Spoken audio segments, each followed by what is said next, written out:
How to set price alert on WillTrade. Hello everyone, welcome back to Trading for Beginners. If you're trying to make smarter trading decisions on WillTrade, then you can set up price alert, which is one of the easiest way to stay ahead without staring at charts all day. So first of all, launch open the WillTrade app on your device.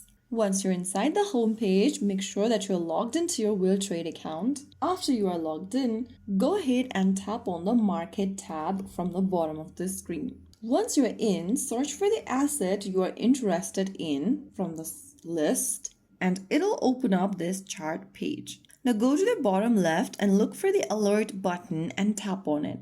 Now, select whether you'd like to be alerted whenever the price reaches a specific price, whenever the price rises, price falls, increases or decreases.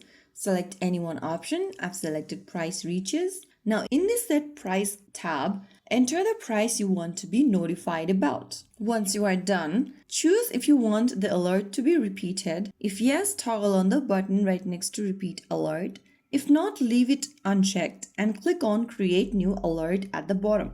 Now you have successfully enabled Price Alert for the chosen asset. Also make sure that your app notifications are turned on from your device's settings, or you might miss the alert when it triggers. And there you go. Setting price alert on WillTrade is quick, easy, and super helpful, especially if you don't want to monitor the market 24/7. If you found the video helpful, don't forget to like, share, and subscribe to our channel. I will see you again in the next video. Stay tuned and thanks for watching.